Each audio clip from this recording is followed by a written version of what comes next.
This could either be the biggest news by far in recent memory or a complete and total smokescreen. Today on Locked On Cyclones.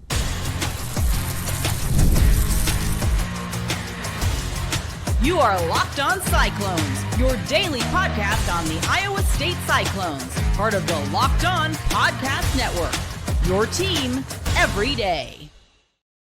Welcome in, ladies and gentlemen, to Locked On Cyclones, part of Locked On Podcast Network, your team every day. Shout out to you guys for listening every day. You guys are the ones that make the world go round. I couldn't appreciate you enough. We got a lot to break down today, and it's kind of going around the horn, that's for sure. We're going to start with Matt Campbell leaving the football program to go to Chicago. Not sure what's going on there. Then, team win for the women in Tempe. That was a huge win, in my opinion. We'll break that down. And then finally, we'll switch gears for the men's basketball side of things and preview their game against Texas Tech. But before we do, today's episode is brought to you by FanDuel. From big upsets to game-winning drives, the NFL playoffs are better with FanDuel. New customers can bet $5 and get $200 in bonus bets guaranteed, win or lose. Just visit FanDuel.com to get started. And to start off today's episode, wild news. Wild news. I actually cannot believe what I'm reading. I thought that, the first time I saw the news report, it was a complete joke. It was some sort of a bit of a meme almost. Nope. Been reported by tons and tons of huge outlets. It is, in fact, to my knowledge, true that Matt Campbell is expected to interview for the Chicago Bears vacant head coaching position. Obviously, if you know the NFL, if you don't, I'll break it down a little bit for you. Matt Eberflus, previously coaching the Bears, fired midway through the season. Don't see that much out of the Bears organization. And now, looking to obviously bring in someone in this offseason. We talked previously about TJ Otzelberger being in a tweet that was linked to a potential Miami head coaching position basketball-wise, and I almost laughed at it because he just signed a 2030 extension through 2032, and then obviously it was saying like this would take effect immediately, and it was mid-season, and it's like that doesn't make any sense. Yes, Matt Campbell did sign this extension through 2032, which I'll get into more in a second here. But this is between seasons, so this is like a little bit less completely off the wall. The TJ Otzelberger one was almost a complete joke. I was genuinely like, I cannot believe what I'm seeing from this report. Or I guess it's not even hardly a report, but this one's all over, and it does make a little bit more sense. Now, if you go back to 2021, before the Lions hired Dan Campbell, they were looking at Matt Campbell for that position. And eventually Matt was like, yeah, I don't think that's where I'm going to go. I'm going to stick with the Cyclones. And we've also seen Matt Campbell turn down interviews in the past, which is why I'm very interested in why is he taking this interview? That seems alarming. That's that a lot of people, it's just an interview, whatever. That just means that he's one of the better coaches around right now. I agree.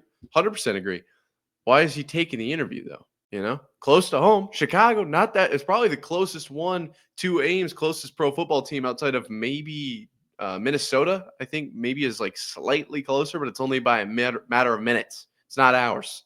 Okay, so he's pretty much right where he wants to be if he wants to stay in this Midwest area. And the other thing that is the kind of clue here that is very alarming, this one not so alarming, but definitely on my radar, Kyle Kemp. Kyle Kemp, does that ring a bell? Been with the organization 9 years? Yeah. Currently working as quality control and specifically with the QBs. Has left Iowa State to become the offensive coordinator at Drake. Now, is this just a move that without the the news of Matt Campbell, I wouldn't probably look at this really with much attention, to be completely honest with you. A big opportunity comes, you move from quality control to OC, you move 50 minutes down the road, whatever it is, you get to start off your career. To me, that's just what I'm seeing here. But also what's built here in Ames, it would be tough to leave, especially having, the history that Kyle Kemp has with this team. And if it's like, well, if Matt Campbell's kind of on his way out, then I'm gonna take this job now. If that's kind of what we're looking at here, that's why that's on my radar. Now, I do have these other names down as we need to talk about this. The Bears are not only asking to interview Matt Campbell. A lot of times when NFL organizations will look to make a hire, they'll interview 2, 3, 4 guys. Obviously, the Rooney Rule is in that whole conversation, but they don't really have 8, 9, 10 guys that they're actually considering. The list is considerably shorter, if not already decided, and the interview process is more of a song and dance than anything else, waiting to see if maybe someone blows their socks off, but they kind of know who they're going to go with. In recent years, we have seen organizations, interview a ton more people.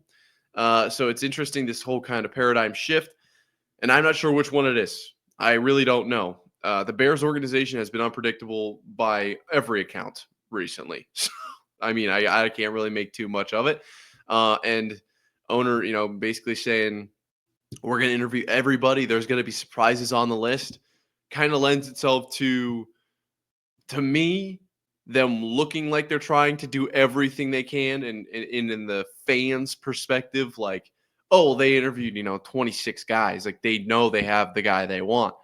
Like I said, not a Chicago Bears show here. So we're only talking about the Matt Campbell thing, but I do think it's important to bring up that they are not only interviewing Matt Campbell, they're also going to be interviewing Pete Carroll, Aaron Glenn, Ben Johnson, Mike Kafka, Drew Petzing, Mike Vrabel, and a ton more. I mean, this is just a chunk of it because obviously you've got Lions, OC, Arizona, OC, Mike Vrabel previously coaching the Titans, Carroll previously coaching the Seahawks, and Kafka, the Giants OC there.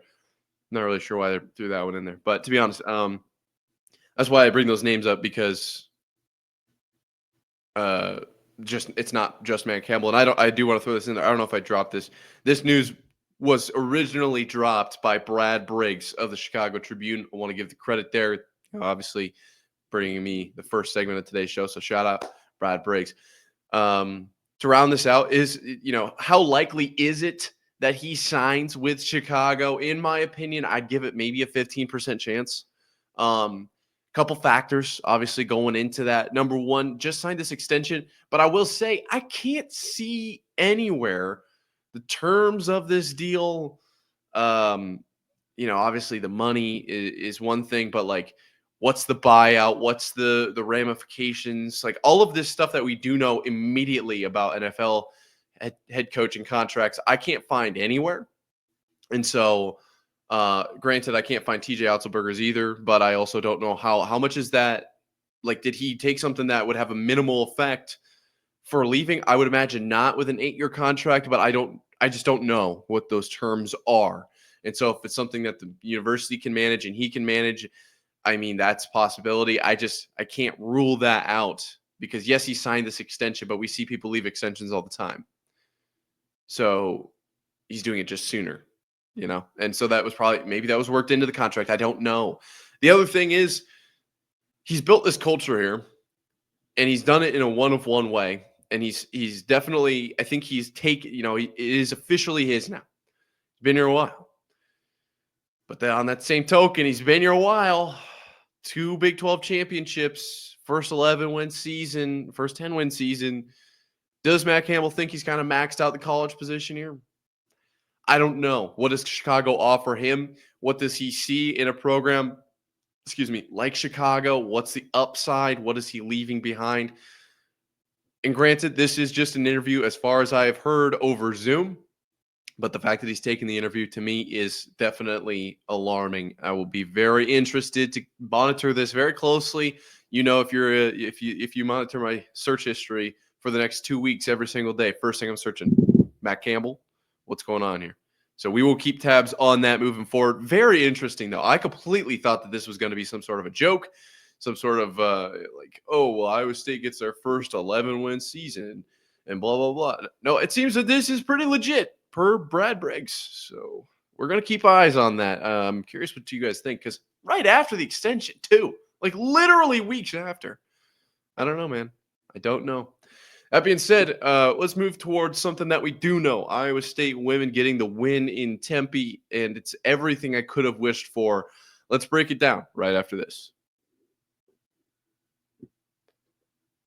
Did Rocket Money help you find any subscriptions you forgot about or that you were paying for twice? That definitely happened to me. I had a few subscriptions that I didn't even realize I was paying for, and Rocket Money made it so easy to track them all down. It's like having a personal assistant for your finances. Rocket Money is a personal finance app that helps you find and cancel your unwanted subscriptions, monitors your spending, and helps lower your bills so you can grow your savings. It brings everything together in one place, whether it's subscriptions, your spending habits, or even the goals you want to hit this year. Rocket Money has over 5 million users and has saved a total of $500 million in canceled subscriptions, saving members up to $740 a year when using all the app's premium features. For me, one of the best features is the subscription tracker. Saved me. I did not know I was paying for as many things as I was. Made it super, super easy. Huge shout out there. Cancel your unwanted subscriptions and reach your financial goals faster with the Rocket Money. Go to rocketmoney.com/lockedon today. That's rocketmoney.com/lockedon. rocketmoney.com/locked-on. Iowa State women's basketball getting the win in Tempe, Arizona over the Arizona State University Sun Devils. You're here with Locked On Cyclones, part of the Locked On Podcast Network, your team every day. Iowa State women moved to 11-6, 2-2 in the conference with a 90-83 win over the Arizona State Sun Devils. Now, why is this win big? Of course, it stops a bit of a skid, obviously rough loss to Utah there. And it does boost us to 500 in the conference. Yes, of course. But more importantly, we saw a bit of a scheme differential shift, if you will. I don't know exactly what the word I would use is. That's why I used just kind of used a little bit of a throwaway there, just kind of all the words. But either way, the Iowa State Cyclones had 5 basketball players on the women's team scored double-digit points. Now, remember exactly what we were talking about a few shows ago was that Audie Crooks and Emily Ryan seemed to be just running away with the share of these points and obviously assists from Emily Ryan. And then maybe you get like some Addie Brown in there as well. But for the most part, it's 2, maybe 3 players that are scoring like 80% of the points. You're not going to win a lot of games that way. And that was certainly why when I broke down this Arizona State game, I said, hey, I think we can't win this game. But more importantly than that, even I do want to see them spread the rock. Okay, let's take a look at the box score here. We'll work our way top down. Who other than Audie Crooks with 20 points in this game? And then we got Ariana Jackson and Emily Ryan tying for second there with 16 apiece coming in. And then I guess that would be, would that be 1, 2, 3? So fourth. Technically, Addie Brown with 14 points, only 1 bucket behind. And then coming off the bench, Reagan Wilson, number 22, with 10 points. And then you see Sydney Harris also with 9. So, that's basically 10. One interesting thing to note here, we did see Bill Fennelly before this game talk about Kelsey Jones, number 23, and how she'd probably see a few more minutes. Moves to a starting position, plays 34 minutes. I pulled up some of their other, previous games because I was curious what does that jump look like against Utah. She played 7 minutes, so it's over 5 times the minutes. 5 minutes and the remainder 2 there. Common Core math. So I mean that's a pretty big jump. Oh, excuse me. I was looking at Ariana Jackson. So Kelsey Jones has 34 minutes. So that's just short of 5 times the minutes. But either way, that's still a crazy jump. And then Sydney Harris coming off the bench now with 9 points still. As a team, shooting 47% from the floor, 55, almost 56% from 3. What do you got? Late 18 assists, only 2 steals. To what do we got? 40 rebounds to Arizona State's 39. I am not so much looking at the actual numbers on this box score. I think Iowa State wins in almost all these categories, and obviously, therefore, won the game by 7 points. Early lead. Looks like we were up 11 in the first. I'm not going to break all that down. Point being, this win was huge for Iowa State as a team. Getting 5 players to double digits, one being 1 point away, is huge. And then obviously you look at the games that they have coming down the stretch here. They'll play Arizona on Saturday, Texas Tech, then that'd be Sunday, Monday, Tuesday. I want to say that's Tuesday. It's the 14th. And then a West Virginia that's ranked 17th and a BYU kind of in close succession. We are in conference play, obviously. So these games are coming right down the pipe, about 3 days apart from each other, 3 to 5 days, depending on where you fall in that cycle. And this is a time where this, it's kind of come to, in my opinion, kind of go time. Okay. You're 2-2 in the conference. Okay. So, I mean, that's not great. You obviously you're sitting at 7th. So, certainly room for improvement, but not too bad. But you can't let it slip much further. You can't let it slip much further. 2-2, that leaves 16 games then remaining in the conference. And so if you go full Atlanta Hawks style and you end up going 500, you'll go 8-8 over your next 16. Is that good? I don't know. 10-10. We gotta figure it out though. We gotta figure it out. As everybody knows, this conference very good at basketball, both men and women, and we needed this win. We absolutely needed this win, not only from the roster perspective, but from what the team did on the floor.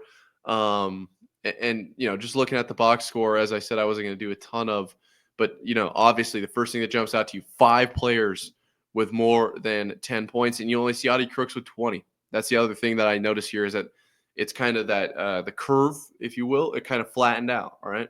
We've got 20 instead of a 40-point game for Audie Crooks, and those 20 points kind of got reallocated to like a Ariana Jackson, right? To a Reagan Wilson.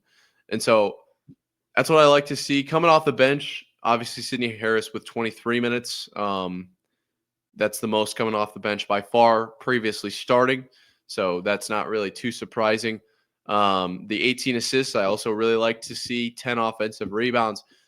This team is primed for a solid run. This team is definitely set, and it's what I've been saying, and I'm not trying to say I told you so, but I am saying this team is better than 11-5 no, they would have been 10-6 prior to this game.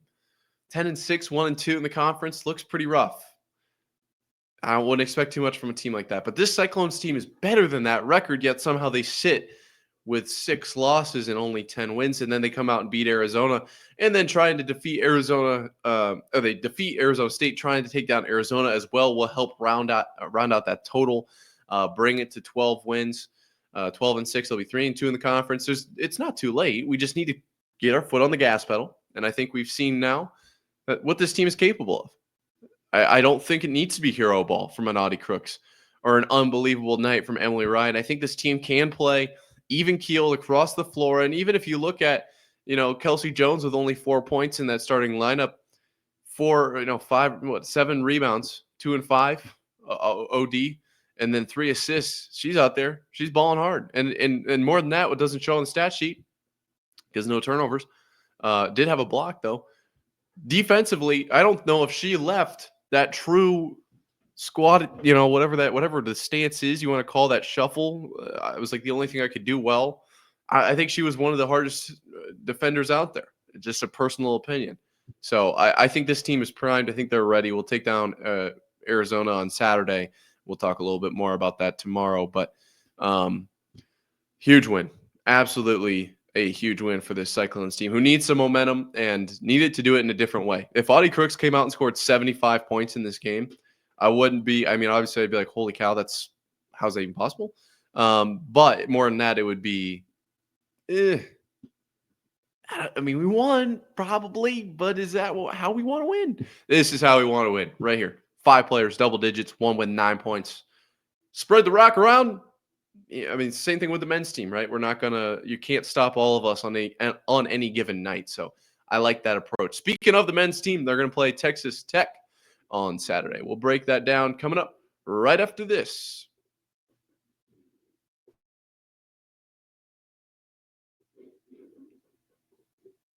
So the women take down Arizona State in the I don't know. It's not. There's no name for that game. The men's team, though, Iowa State men's basketball is going to be taking on Texas Tech on the 11th at 1 p.m. Can't wait. 13-1, 3-0 for Iowa State, looking to move to 11 straight wins and 4-0 in the conference. Texas Tech currently 11-3 and 2-1. They'll be looking to move, obviously, to that 12-win mark. and move to 3 wins in conference. Two very solid teams in the Big 12. If you look at the last 5 for Texas Tech, they only lost to UCF. And obviously, Iowa State undefeated in their last 5 as they have won their last 10. The question is, what players and where does what players can Iowa State expect to play well for Texas Tech? And where can Iowa State excel from the perspective of game plan? Coming from arguably I don't know what I'm talking about with basketball scheme-wise, but I watch tape and it's a feel, right? It's a feel, which is it's played out pretty well so far this season. Okay, so first, we got a couple dudes on the Texas Tech Raiders team we got to talk about. Obviously, JT Toppin being number 1 point of conversation here. In their close win over BYU, I think this was probably the best game to watch if you watch tape-wise. It's a close game type of feel, and that's what I've talked about with this Cyclones team of year. I'll be very interested to see kind of what happens when they face a challenge. We've seen them win games by 23, 19, have no problem running away from teams. And honestly, if they win, I mean, how many years ago did UConn do that, right? Like it's gonna get tough at some point. It's gonna get tough at some point. Maybe the Final Four, semis, the finals, whatever. It's gonna get tough. And I think they won the championship by like 17 or 18 points. It was like the closest that they'd had all postseason. So maybe the Cyclones win by 20 or more every single game this year. But I can't imagine that'll be the case. And so I do think Texas Tech will be a tougher game for them. It won't probably be 20 points. If it is, great. I'm glad I'm wrong.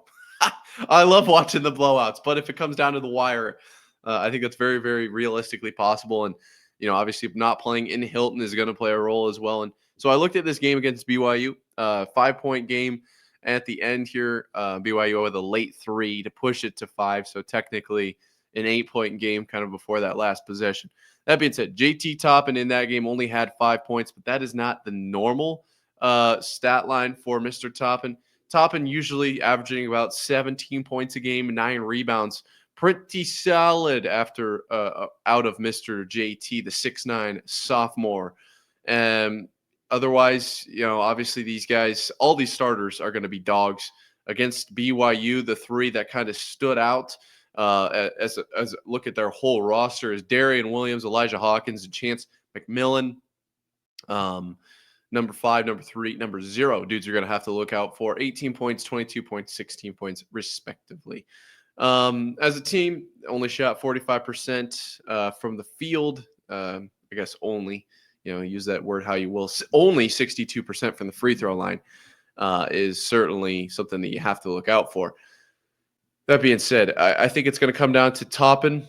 They still win this game without Toppin playing at kind of his level, but it's something that, it's kind of like the Cyclones. We're not always going to play the same way. And so how are we going to get it done against us, I guess, is kind of what I'm trying to go for there. Hawkins is their assist leader on average, and he came away with 5 assists in this last game against BYU. 2 and 2 defensive and offensive rebounds. Chance McMillan, 7 defensive rebounds. That's a guy you got to have to look out for. Frederico, that's an awesome name. Frederico. I kind of thought I was tripping a little bit. Number 33, 4 and 3 rebounds, respectively, from O and D. Now, let's get into a little bit more conceptual here. Obviously, these names, these whatever, they cycle so fast on the floor. If you're not deliberately paying attention, I don't think any one of these guys is you're going to notice when they're gone, if that makes sense. And I'm not trying to dig at them. I don't, if I wasn't watching the Cyclones every day, I'm wondering, like, who would I notice? But no, the Cyclones, I think I'd notice if any one of them, because they all have such a different play style. To me, watching, the little tape I didn't feel like any of these Texas Tech guys just jumped off the page. It feels to me this team's very interesting. Where can Iowa State win? In the paint. I think they will win. I think Jefferson and honestly, probably Chatfield. Deshaun Jackson can do it too, but I think Chatfield, with his play style, I think we're going to get good matchups in the paint. Obviously, driving to the rim is something that the Cyclones have emphasized, but I wonder about that post-up type situation. It felt to me like against BYU that wasn't probably one of their strongest suits. And then defensively, this is going to be a game in which I actually will kind of take a step back from that stance of let's not close out on the three so aggressively. I do think that'll be important in this one. I'm not going to say that it's going to, come without consequences. I obviously, how I felt about that all year. I think closing out pretty tough from 45 feet feels a little unnecessary, and therefore you're going to get burned a little bit. Like that's going to happen. But Texas Tech, for some reason, they like to, I guess, play iso ball and shoot the three. Okay, I noticed that. Maybe I just don't know what I'm talking about, but that's how it looked to me. And the other side of it was when they would play an iso ball. This is what kind of concerned me. There were times against BYU where BYU would go for the trap. They'd put the pressure on the iso. They'd say, "All right, if you want to play iso ball, we're just not going to play iso defense." Like, what are you talking about? They bring someone over, and then all of a sudden, Texas Tech somehow just wide open guy in the corner. Like, I don't know how it was amazing. It's like, we will play iso ball until you force us not to, and then immediately we'll be ready for it. So very not concerning, but definitely something that I'll be interested to see how it plays out, because Iowa State does pressure from outside on that three quite aggressively. I think we can win iso ball matchups. I like I mentioned, our help defense is something that I very interested to see. I think it could be better. But overall, that pressure is something that this defense is known for, just flying, almost like that piranha. Everybody just right on the ball. Not everyone, of course. It's not like football, but we saw it kind of bite BYU a little bit, and that's why they kind of played it both ways. And so, I don't know. I'll be very interested to see. Overall, I do think the Cyclones win this game. I do think they're better than Texas Tech. But this one, I mean, it could, can shake out any way you want. If it's close and the Cyclones aren't ready for that, boom, there's potential for trouble. If it comes down to something where Texas Tech, they find a loophole something they can do well that we can't defend very well, that iso ball, if we can't stop the iso, we bring help, then all of a sudden it leaves guys open. I don't know, and then obviously on our offensive side of the ball, if we can't get anything to go down low, we're not shooting well outside. It comes down to, can we drive effectively? And I thought Texas Tech was actually pretty solid against defending the drive, but I'm not saying that the Cyclones are going to guarantee this win, and I'll probably not say that for the rest of the year, but I do think they'll come away with this win. I call it an 8-point win. I don't think that's an unreasonable expectation, but obviously that's a few days away. You'll have to come back tomorrow to see what we're bringing, because the Cyclones, well, they always got something going on in the news cycle. That is for sure. That being said, until next time, Cyclone fans, shout out to you. Sayonara.